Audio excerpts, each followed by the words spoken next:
सबसे पहले एक इंपॉर्टेंट रिवीजन, कोई बातचीत नहीं please, important revision. AS28 impairment of assets. Number 1, asset का इंपेयरमेंट मतलब डेप्रिसिएशन लगाने के बाद हम असेट की वैल्यू को रिड्यूस कर रहे हैं।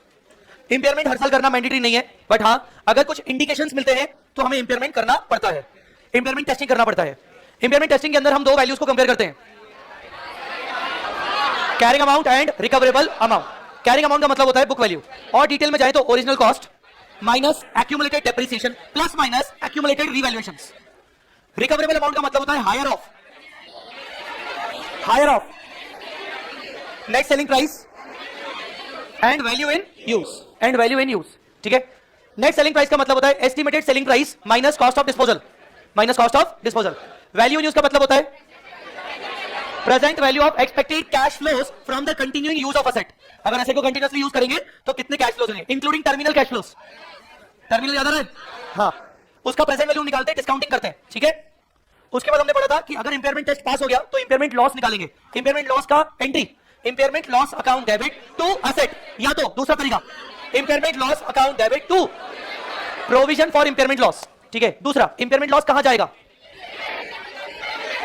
First priority revaluation surplus. अगर हमारे पास रीवैल्यूएशन सरप्लस है तो उसमें से माइनस करेंगे, उसके बाद P&L में ले जाएंगे। ठीक है, ये हो गया अकाउंटिंग ट्रीटमेंट, ये हो गया accounting treatment for impairment loss. उसके बाद हमने इंपेयरमेंट लॉस के बेसिक क्वेश्चन किए, फिर हम आए थे फेज 2 पे, मेन पॉइंट पे आए थे, CGU full form cash generating unit. क्या होता है cash generating unit? Smallest identifiable group of assets. क्या बोला मैंने?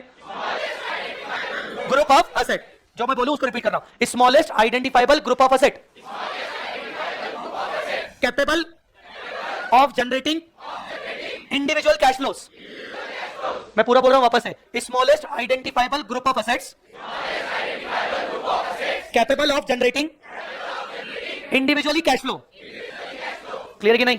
तो एक ऐसा सीजीओ जो छोटा सा ग्रुप ऑफ असेट्स का सीजीओ है, छोटा सा ग्रुप है, उसमें 4-5 असेट्स हैं, वो मिलकर इंडिपेंडेंटली कैश फ्लो जनरेट कर सकते हैं। सबसे पहले मुझे बताइए, इंडिविजुअल असेट का इंपेयरमेंट करना ठीक है कि डायरेक्ट सीजीओ पे जाए? पहले हमेशा इंडिविजुअल, पर वहां पर प्रॉब्लम क्या है? रिकवरेबल अमाउंट नहीं मिलेगा। क्यों नहीं मिलेगा? क्योंकि इंडिविजुअली वो सेल नहीं हो सकता, या इंडिविजुअली यूज करने से कैश इंडिविजुअल लेवल पे जनरेट नहीं हो पाता। तो उसको मर्ज कर दो किसके साथ? Smallest identifiable group of asset which is independent, which can generate cash flow independently, जो इंडिपेंडेंटली कैश फ्लो जनरेट कर सकता है। अब इसके अंदर बताओ, एक असेट है कि मल्टीपल असेट्स हैं? मल्टीपल असेट्स हैं। मल्टीपल असेट्स का सीजीओ हो गया। अब CGO of carrying amount of CGO and recoverable amount of CGO. वही इंपेयरमेंट टेस्टिंग असेट की लगा के किसकी लगाएंगे? सीजीओ की। सीजीओ का कैरिंग अमाउंट, सीजीओ का अगर रिकवरेबल अमाउंट कम है तो टेस्ट पास हो गया, क्या निकलेगा? लॉस। लॉस को किसमें बांटेंगे? लॉस को किसमें बांटेंगे? मैं अकाउंटिंग ट्रीटमेंट रिवैल्यूएशन नहीं पूछ रहा हूं, उसके अंदर 4 असेट है, A B C D. Impairment loss को बांटेंगे ए बी सी डी के कैरिंग अमाउंट के प्रोपोर्शन में। डन। लास्ट पॉइंट जो हमने डिस्कस किया था, गुडविल, इंपेयरमेंट ऑफ गुडविल। सबसे पहले गुडविल जनरेट कब हुई होगी? Amalgamation, consolidation. किसी भी हाल में वो परचेज गुडविल होगी कि नहीं? जिसकी मैक्सिमम लाइफ 5 इयर्स होगी। 2 साल बाद अगर उसको इंपेयरमेंट करेंगे तो 2 साल का अमोर्टाइजेशन करने के बाद करेंगे।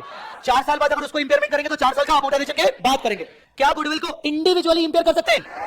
कभी भी नहीं। गुडविल को इंडिविजुअल इंपेयरमेंट नहीं कर सकते। क्यों? क्योंकि इंडिविजुअल रिकवरेबल अमाउंट गुडविल की निकालना इम्पॉसिबल है। क्यों? क्या गुडविल सेपरेटली सेल हो सकता है? क्या गुडविल से सेपरेटली कैश फ्लो कितना जनरेट होगा फ्यूचर में एक्सपेक्टेड है क्या? नहीं। इसीलिए गुडविल को हमेशा किसमें मर्ज करना है? सीजीयू में। किसमें मर्ज करना है? गुडविल को किसमें मर्ज करना है? अगर सीजीयू एक से ज्यादा है तो पूरा गुडविल अलग अलग सीजीयू में मर्ज होगा।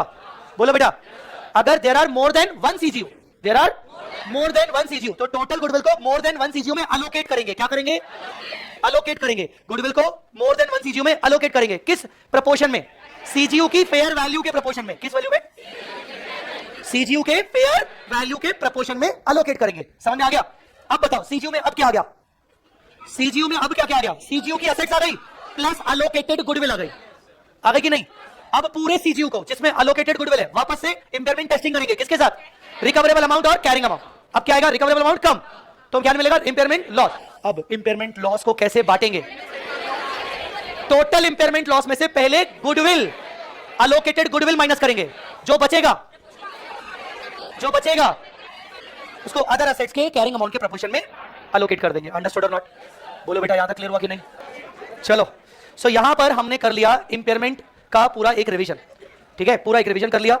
अब